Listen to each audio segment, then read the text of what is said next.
All right, Brian, starting with you here. Team USA, they started off just a little bit sluggish, right, in their game against Puerto Rico, but they really turned it up in the second half. And we just heard Steve Kerr say how important all of these games are, especially when you consider that this is a group that just hasn't played together. But in your estimation, how important are these two games this weekend? Yeah, that's exactly right, Malika, because these two games are against medal contenders, the teams that they're potentially going to have to beat when the chips are down in a couple of weeks. Slovenia finished fourth. They lost the bronze medal game in the Olympics, and this team still has members on it that won the European Championship when Luka Doncic was really coming on the world stage a few years ago. So this is a real good test for them on Saturday. Now, what I'm hoping is that Luka's going to play in it. Now, the first game in this little weekend display in Malaga is tomorrow afternoon here in the U.S., where Slovenia takes on Spain. So that means that Saturday's game against Slovenia, it's a back-to-back for Luka. But Luka looks great. As we've talked about on the show this week, his weight looks down. He's playing great triple-doubles in his last couple of games.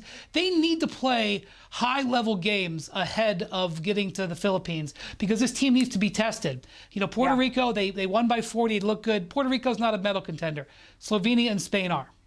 You have to be battle-tested in order to ultimately win that battle. So, Perk, given all of that, what should these players' mindset be with the World Cup still 2 weeks away here? Well, I think it should be, finding their identity offensively. Like, they don't have to have a go-to guy. They just have to run a great system and great offensive sets where multiple guys are getting into double figures. And whether that's Mikal Bridges, Anthony Edwards, Austin Reeves, Brandon Ingram. Like, I want to see the box score with 7 or 8 guys in double figures because when you look at their personnel, I know they don't have a lot of quote-unquote OGs on the team, but they have some defenders. When you look at Mikal Bridges, Jaren Jackson Jr., Anthony Edwards, so they can lock down when need be, and I think they need to just continue to find their identity, trust Steve Kerr's system offensively, make sure that they share the ball, and make sure the ultimate goal is to get the win, no matter who's the leading scorer of the game.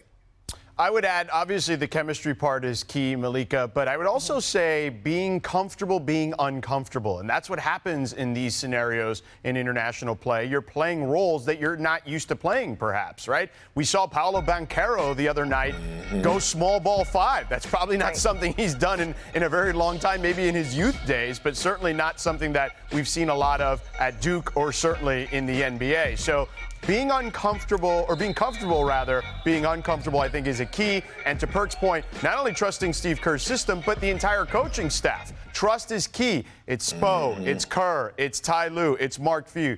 Those guys need to have incredible trust in the coaches and understand that they're going to put them in the best positions to succeed. Push through that discomfort, so ultimately when we get to World Cup play, this is a team that is ready. All right, it's time for a little international roundup here. Let's check out some more action from last night ahead of the FIBA World Cup. We're going to start with Finland beating Estonia yesterday in their tune-up game. The final score was 86-80, and Utah Jazz all-star Lauri Markkanen finished the game with 29 points and 13 rebounds in this one. And then on to the French national team. They beat Lithuania yesterday 90-72, and then Timberwolves big man Rudy Gobert, he had 14 points, 6 rebounds in this one. And then finally, this one was a little bit of a shocker. Team Canada losing to Germany in Berlin. They were down by double digits in the first half, but came storming back to tie it up late in the fourth quarter. Orlando Magic Franz Wagner hit a late 3 to go ahead and get it done for Germany. Now, Jamal Murray didn't play in this one, right? But even with the loss, take a look at this. Caesars still high on Canada. They have the second best odds of any nation in the tournament. So worldwide, Brian Windhorst is still with us. If those are the odds to win the World Cup this year, right? Taking a look at this. How concerned should they be after losing to Germany? It feels like it's still early, but such high hopes for Canada. Well, Malika, actually, I had the opportunity to talk to Jordi Fernandez, who's the Canadian national coach, earlier today. He's an associate head coach of the Sacramento Kings as well. And he actually saw some good progress in that game. As you mentioned, they were way behind in the first half, came back and played better each quarter. Very sluggish in the early part of that game, not unlike the Americans were against Puerto Rico in the first half of their first exhibition game. It was Canada's first exhibition game. It was not Germany's. It was being played in Berlin. They played their starters to the end. Dennis Schroeder and Franz Wagner were on the court at the end. The Canadians only played their starters about 20 minutes. That said, the Canadians lost, and they were heavily favored to be a medal, to win a medal in this tournament. So they definitely need to improve. And the Canadians, while they have 10 NBA players on their roster, are kind of in the same boat as the Americans.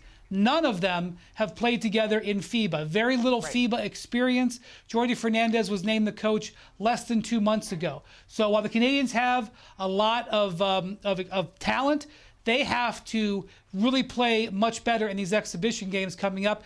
Jordi was confident that they made some strides and that they will get there. He actually thinks it's better to struggle a little bit to sort of inspire the team. Apparently in the locker room after the game last night in Berlin, the Canadians were not happy, and he liked seeing that. So they're playing again this weekend in Hamburg, and then we'll play exhibition games in Spain before departing for Indonesia, where they have the biggest first-round game of anybody. The Canadians play the French right out of the gate in Game 1, a big early round game in the World Cup. But this is a prime example that you could look great on paper and you could listen to all the hype on social media, but the game is won between the lines. And we have to, they have to realize, and it's you know what, it's good that they lost early, because now they realize that it's guys that are coming out there to compete, not only for their countries, but also compete because they have NBA scouts that are in the stands. And so this is another opportunity for players that are not on NBA rosters to actually get seen. Now you can find some hidden gems in other countries, but I love what I see on paper from the Canadian team. But again, the game is won between the lines, and I'm with their head coach. It was a good thing that they lost early because now it's a wake-up call. They have very little experience across the board, but now they could really lock in and focus and know that they still got to go out there and hoop. I don't know if it's the AC or Giannis' sentiment, but that gave me goosebumps. And I have all the confidence in the world that one day Giannis' jersey, it will hang in the rafters in Milwaukee. As we say hello once again to our senior writer, Brian Windhorst. We're not talking about Milwaukee right now, though. We want to talk about the world stage because it's been just over a month since Giannis' cleanup procedure. That's how the Bucks termed it, in his left knee. So what is the latest on his FIBA World Cup status here? Yeah, so he's scheduled, Malika, in the short term here in the near future to travel back to the U.S. to get a checkup on the progress coming off of that procedure. And then a final determination will be made about him playing in the World Cup. Now, the Greek national team has termed his status as doubtful, and they've already had their training camp. They've already played a couple of exhibition games, but he hasn't been ruled out. And because he's Giannis, and because he heals fast, and because having him would be incredible, you can't completely strike his name off the list. And he wouldn't really have to know for sure until August 25th, when the final rosters are set in Manila. But we should have some more clarity after he comes back to the U.S. and gets it checked on. And, you know, one of the things is this is not just Giannis' decision. The Bucks are involved and the Greek national team. Right. So it sounds like, though, if worse comes to worse, at least he's going to be good to go by the start of the NBA season. How crucial is this season for Giannis, for the Bucks, when I'm looking at him having a contract extension here, a date for that set for September 22nd? Yeah, this is arguably the most anticipated Bucks season in team history. They have a championship. There's not pressure to win, but with what's on the line this year, I think it's really huge. They have hugely invested in the roster to bring back Chris Middleton and Brook Lopez. And as you mentioned, Giannis has an option to extend his contract. He has 2 years left, and there's no intense pressure yet. But if he doesn't extend, it essentially puts the Bucks on a clock. And you have the other factor here, which is Jrue Holiday. Jrue Holiday has 1 year left on his contract before he can opt out. He can sign an extension in February. But if Giannis doesn't extend in September, I don't see how Jrue Holiday will be in position to extend in the middle of the season. So a lot on the line here with an uncertain future with Holiday and Giannis. And frankly, they should have been a serious contender to win the title last year. They were the #1 overall seed, and they got knocked out in the first round. When that happens to you and you fire a guy who led you to a title in Mike Budenholzer, the pressure is on. And frankly, Malika, the NBA is not structured for teams to remain championship contenders for 6, 7, 8 years. The Bucks are trying to defy the odds, and this season is a big test of whether they can do that.